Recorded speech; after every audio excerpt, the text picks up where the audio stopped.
সূচনা হলো, কি বলবেন? ভারতের যশস্বী প্রধানমন্ত্রী নরেন্দ্র মোদীর লক্ষ্য আমার মাতৃশক্তিকে শক্তিশালী করা। এবং আপনারা দেখেছেন যে নির্বাচনের আগে আমাদের সম্মানীয় স্বরাষ্ট্রমন্ত্রী অমিত শাহজি আমাদের ম্যানিফেস্টোতে অন্নপূর্ণা ভান্ডারের কথা বলেছেন এবং সেখানে মাতৃশক্তিকে অন্নপূর্ণা ভান্ডারের মাধ্যমে তাদেরকে শক্তিশালী করার জন্য প্রতি মাসে 3,000 টাকা সহায়তার একটা প্রকল্প করেছিলেন। এবং পশ্চিমবঙ্গের সম্মানীয় মুখ্যমন্ত্রী তিনি ঘোষণা করেছিলেন যে 3রা জুন আমাদের এই মাতৃশক্তির যে অন্নপূর্ণা যোজনা সেটা চালু হবে। আমাদের সম্মানীয় বিধায়ক সাহেব এখানে রয়েছেন, আমি ছিলাম, আমাদের জেলা শাসক ছিলেন, বিডিও সাহেব ছিলেন, আমরা আজকে মুখ্যমন্ত্রী সেই প্রোগ্রামে ছিলাম এবং মুখ্যমন্ত্রী ওখান থেকে যে প্রকল্প আমাদের উদ্বোধন করলেন অন্নপূর্ণা যোজনা, সেটা আমরা কালিয়াগঞ্জে আমাদের বিভিন্ন এরিয়া, শহর ও গ্রামের বিভিন্ন এরিয়ার মাতৃশক্তির সাথে আমরা সার্টিফিকেট তুলে দিলাম। আমি সম্মানীয় এমএলএ সাহেব, আমাদের ডিএম সাহেব আর জেলার আধিকারিক ছিলেন সেটা।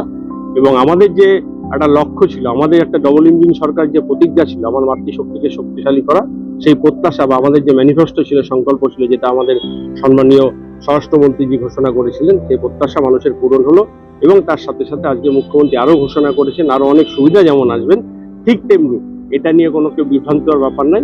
যারা যোগ্য তাদেরকে সেইভাবে ক্রাইটেরিয়ায় তাদের অবশ্যই তারা পাবেন। এবং তার সাথে সাথে যাদের ভোটার লিস্টের নাম বাদ দিয়েছে, যারা সিএ অ্যাপ্লিকেশন করা আছে, তারাও সরকারের সুবিধা থেকে পাবে। মানুষ যাতে বঞ্চিত না হয়, আমাদের সরকারের, আমাদের সম্মানীয় এমএলএ সাহেবের, আমাদের মুখ্যমন্ত্রী সবার লক্ষ্য। তার জন্য যদি কোনো হেল্পের দরকার থাকে, এমএলএ সাহেব রয়েছেন, আমাদের জেলা প্রশাসন রয়েছেন, ব্লক প্রশাসন রয়েছেন, পৌর প্রশাসন রয়েছেন, সমস্ত জায়গায় মানুষদের সহযোগিতা করা হবে। এবং যারা আসতে পারবেন না, আমাদের বিভিন্ন আধিকারিকরা তারা গিয়ে তার বাড়িতে গিয়ে ফর্ম ফিল আপ করে আসবে।